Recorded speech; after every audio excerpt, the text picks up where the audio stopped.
holy brothers and sisters! It was the 12th of SIVAN. It was my wife and I's anniversary. So happy, awesome, delicious anniversary, Yocheved. And in the Kitzur Likutei Moharan, today's lesson will be called Forthcoming Fours.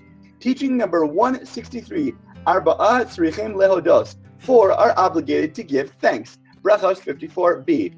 As a result of the craving for food and drink, a person is unable to utter a single word before God.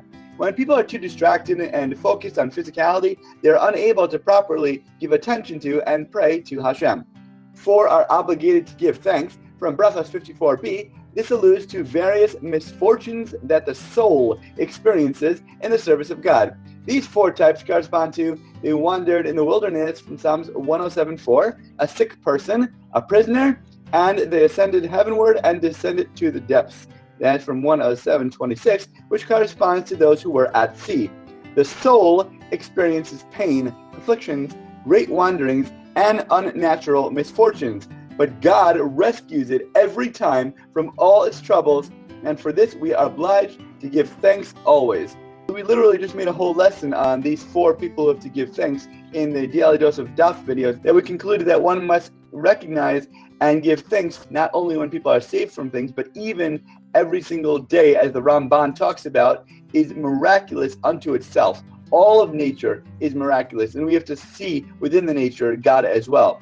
So too we learn that all physical misfortunes that we talk about here also parallel much deeper and mystical, spiritual, and soulful realities. Teaching number 164.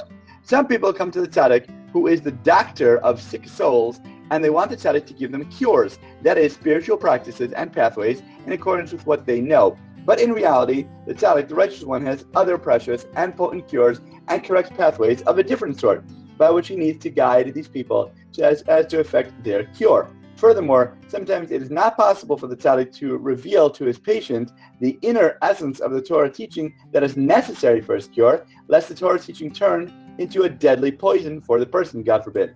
Therefore, he must dress up for him the inner essence of the Torah in other different words of Torah. Other times, the patient cannot receive even this, and the tzaddik is obliged to dress up the Torah, which he wishes to impart in mundane tales, so that the patient will be able to receive the proper cure.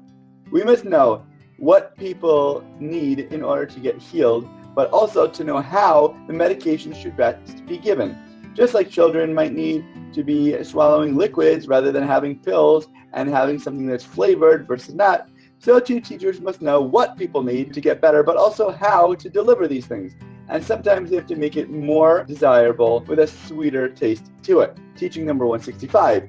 You should endure and accept with love all of the troubles and afflictions that come upon you, God forbid. For you ought to know that given your actions, God is still acting with great compassion towards you, since considering your actions, you really deserve much, much more, God forbid.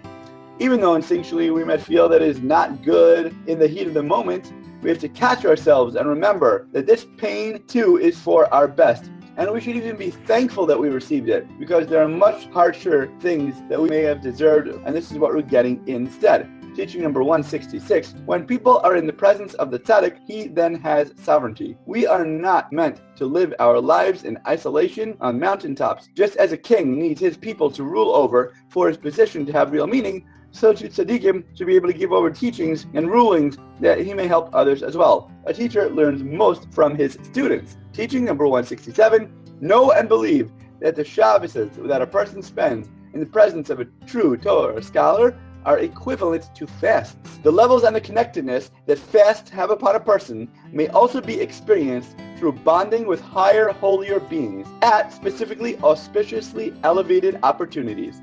As always, thank you so much for learning together. If you enjoyed this lesson, please remember to like, comment, share, and borrow. And please God, we'll learn again tomorrow.